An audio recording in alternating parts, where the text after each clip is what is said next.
আপনি বললেন কি বিভিন্ন জয়েন্ট, যেমন আঙুলের জয়েন্ট বললেন, রিস্ট জয়েন্ট বললেন, এলবো জয়েন্ট বললেন, বা আমাদের শোল্ডার জয়েন্ট হোক যেটা আমাদের কাঁধ বলা হয়, বা কোমর হোক, হিপ জয়েন্ট যেখানে রয়েছে, হাঁটু ব্যথা আমরা বলি নি জয়েন্ট, বা গোড়ালিতে অ্যাঙ্কেল জয়েন্ট, এগুলো বিভিন্ন কারণে ব্যথা তৈরি হতে পারে এবং এই এজটা বিভিন্ন হতে পারে। আপনি বললেন কোন বয়সে পাওয়া যেতে পারে।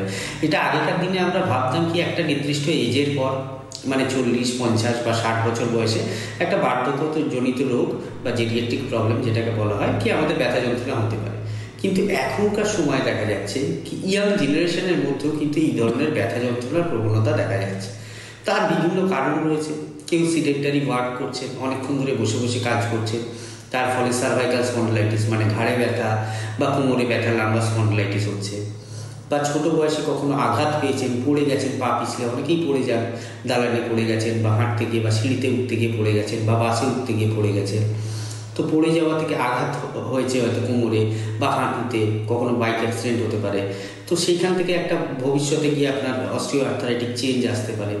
আবার অনেকের ক্ষেত্রে ওভারওয়েট রয়েছেন, অনেকে ওভারওয়েট থাকে, মানে হাইটের তুলনায় তার ওয়েটটা, বডির ওয়েটটা অনেক বেশি। সেক্ষেত্রে কী হয়, আমাদের যেগুলো ওয়েট বিয়ারিং জয়েন্ট রয়েছে, যেমন আমাদের কোমর এবং হাঁটু, এই দুটো হাঁটু এবং কোমরের অস্টিও আর্থারাইটিক চেঞ্জ বা ডিজেনারেশন দেখা যায়। সেক্ষেত্রে কোমরে ব্যথা বা হাঁটু ব্যথা হতে পারে।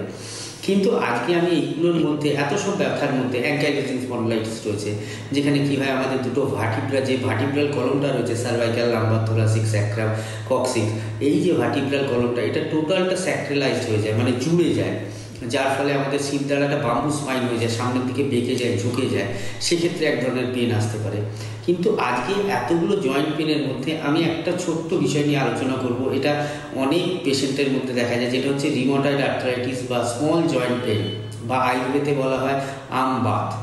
এটা মেইনলি ফিমেল পেশেন্টদের বেশি দেখা যায়, মানে 100টা পেশেন্ট যদি আমরা পাই, এটা ফিমেল প্রিডমিনেন্ট রোগ। মানে 100 জনের মধ্যে 80 জন পেশেন্টের হচ্ছে মহিলা পাওয়া যাবে এবং 20 জন পাওয়া যাবে পুরুষ। এই রিউমাটয়েড আর্থ্রাইটিস দু ধরনের হয়, একটা সেরো নেগেটিভ এবং সেরো পজিটিভ। এই রিউমাটয়েড আর্থ্রাইটিস হলে আমরা কী কী লক্ষ্য করব? আপনারা বহুবার আমাদের প্রোগ্রামে ফোন করেছেন রিউমাটয়েড আর্থ্রাইটিস নিয়ে। আমাদের যে সমস্ত চেম্বার রয়েছে, বহু পেশেন্ট এসেছেন, আমাদের দেখিয়েছেন, যারা আজকে ভালো আছেন বা আজকে যারা নতুন প্রোগ্রামটা ফলো করছেন। আমি ছোট ছোট কয়েকটা লক্ষণ বলবো, আপনারা মিলাবেন, দেখবেন যাদের রিউমাটয়েড আর্থ্রাইটিস বা আমবাত রয়েছে তাদের এই লক্ষণগুলো তাদের শরীরের মধ্যে পাওয়া যাবে। তার মধ্যে প্রথম থাকবে একটা মর্নিং স্টিফনেস, সকালবেলার টাইমটা একটু জড়তা থাকবে, হাতটা মুঠো করতে পারছেন না। প্রথমে যখন পা ফেলছেন পায়ে প্রচণ্ড ব্যথা, হাঁটতে অসুবিধে হচ্ছে। যত দিন যাচ্ছে দেখবেন এটা তত ইজি হতে থাকছে, মানে জড়তাটা কাটতে থাকছে। দ্বিতীয় কী পাওয়া যাবে, একটা হচ্ছে আপনার আঙুলের সোয়েলিং পাওয়া যাবে। ছোট ছোট যে জয়েন্টগুলো রয়েছে, মানে আঙুলের, কবজির, এই কনুইয়ের বা পায়ের আঙুলের এই জয়েন্ট স্পেসগুলোয় সোয়েলিং পাওয়া যেতে পারে, মানে ফুলে যাচ্ছে। এবং ইভিনিং একটা টেম্পারেচার আসতে পারে, সন্ধেবেলা বা রাত্রিবেলার দিকে একটা জ্বর ভাব আসতে পারে। তো এইগুলো হচ্ছে রিউমাটয়েড আর্থ্রাইটিসের মেন লক্ষণ। এর সাথে আরও দুটো লক্ষণ পাওয়া যায়, কি খাবার ঠিকঠাক হজম হবে না এবং পায়খানা পরিষ্কার হবে না পেশেন্টটির। তো এই যখন পেশেন্টটি আমাদের চেম্বারে এলেন, আমাদের চেম্বারে তো প্রথমে ভার্জিন পেশেন্ট আসে না, খুব কম পেশেন্ট যারা রয়েছে ভার্জিন অবস্থায় আসে, মানে প্রথম অবস্থায় ধরা পড়েছে কি রিউমাটয়েড আর্থ্রাইটিস বা যে কোনো রোগ, প্রথম অবস্থাতেই এলেন, সেটা পার্সেন্টেজ খুব কম থাকে, 10 থেকে 20%। বেশিরভাগ আমরা পেশেন্ট পাই যারা দীর্ঘদিন ধরে রোগে ভুগছেন, বহু জায়গায় চিকিৎসা করিয়েছেন, রাজ্যের হোক রাজ্যের বাইরে হোক, বিভিন্ন জায়গায় ট্রিটমেন্ট করিয়ে তার কোনো সুফল হয়নি। তিনি ট্রিটমেন্ট করেছেন ভালো হওয়ার জন্যে, কিন্তু দীর্ঘদিন ধরে ওষুধ খাচ্ছেন, 15 বছর 20 বছর, ভালো তো তিনি হনইনি, উল্টে দেখা যাচ্ছে তার অবনতি হয়েছে। ওষুধ খাওয়ার পরও, এতদিন ধরে ওষুধ খাওয়ার পরও তার অবনতি হয়েছে। এতে আমরা মেনলি কী হচ্ছে, আমরা মডার্ন সায়েন্সে যেটা দেখতে পাই, মডার্ন সায়েন্স তাদের মধ্যে একদম ঠিক ট্রিটমেন্ট করে, তাদের শাস্ত্রে যেটা বলা রয়েছে সেটাই তারা দেবে, তাছাড়া তাদের কোনো রাস্তা নেই, কি ব্যথার ওষুধ এবং স্টেরয়েড। কিন্তু রিউমাটয়েড আর্থ্রাইটিসটা আয়ুর্বেদে আমায় যদি বুঝতে হয়, আয়ুর্বেদে এটাকে আমবাত বলছে। আমবাত কেন বলছে? আম কথাটা কোথা থেকে আসছে? আমরা যে খাবারটা খাচ্ছি সেটা হজম হচ্ছে না, হজম না হওয়ার ফলে একটা অপাচ্য খাদ্যবস্তু আমাদের স্টমাক বা খাদ্যথলিতে রয়ে যাচ্ছে, যেটা বলা হচ্ছে আম।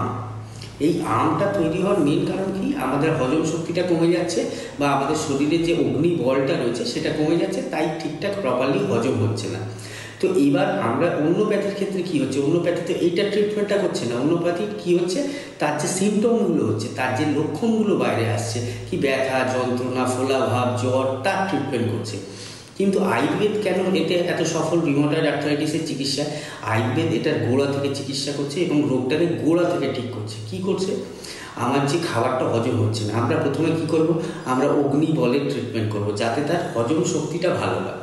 হজম শক্তি যখন তার ভালো হবে, অটোমেটিক্যালি আর দ্বিতীয়বার তার আম তৈরি হবে না। তার সাথে সাথে আয়ুর্বেদিক কিছু হার্বাল মেডিসিন রয়েছে, কিছু পঞ্চকর্ম থেরাপি রয়েছে, যেটা করলে তার যে লক্ষণগুলো রয়েছে, ব্যথা, যন্ত্রণা, ফোলা, সকালবেলার জড়তা বা পেট পরিষ্কার না হওয়া, এইগুলো তো কমবেই। তার সাথে সাথে আমরা কি করছি, তার বডির ভেতরে যে সমস্যাটা, যে হজম শক্তিটা কমে গেছে, সেটাকে আমরা এনহ্যান্স করছি, সেটাকে আমরা বাড়াচ্ছি, যার ফলে খাবারটা ঠিকঠাক হজম হচ্ছে। আমরা যখন রান্নাঘরে যাই, আমরা গ্যাসের ওভেন হোক আর কাঠের উনুন হোক, আগুন ছাড়া তো রান্না হয় না। আমরা যেটা খাচ্ছি সেটা তো সেদ্ধ খাবার খাচ্ছি। সেরকমই আমাদের শরীরের মধ্যে রান্নাঘর বলতে গেলে লিভার আর স্টমাক, যেখানে আমাদের সেদ্ধ করা খাবারটা গিয়ে আবার রান্না হয়, এবং সেটা প্রপারলি কুকড হলে তাহলে সেটা আমাদের পুষ্টি, আর যদি প্রপারলি কুকড না হয় সেটা হচ্ছে অপুষ্টি। এবার যখন আমাদের আমটা দ্বিতীয়বার তৈরি না হচ্ছে, মানে হজমটা ঠিকঠাক হচ্ছে, তখনই কি হচ্ছে, আমাদের কি হয়, আমাদের যে বায়ুটা রয়েছে আম বাত, তখন আমরা বায়ু ট্রিটমেন্টটা চালু করি। এবং সেই বায়ু ট্রিটমেন্টটা করার পরে, বায়ুর জন্য বস্তি রয়েছে আমাদের। আম বাতের ক্ষেত্রে আমরা বলি তেল জিনিসটা দেওয়া যাবে না। মানে আমরা জানি ব্যথা, মা ঠাকুমা বা আমরা চলতি বাংলায় বা পাতি বাংলায় বলি কি, ব্যথা মানে একটু তেল মালিশ করে দাও, খুব আরাম পেয়ে যাবে পেশেন্ট। একদমই না। একমাত্র রোগ যেটা ব্যথার রোগ, সেটা হচ্ছে আমবাত বা রিউমাটয়েড আর্থ্রাইটিসে যদি আপনি তেল মালিশ করেন বা কোনো ধরনের মলম মালিশ করেন, সেখানে কিন্তু আপনার রোগটা বেড়ে যাবে। এটা কিন্তু শাস্ত্রে বলা রয়েছে। সেই জন্যে আমি বলে দিচ্ছি, যারা যারা এই প্রোগ্রাম দেখছেন, যারা রিউমাটয়েড আর্থ্রাইটিসে ভুগছেন, তারা কিন্তু কখনো তেল বা মলম মালিশ করবেন না। এই একটা গাইড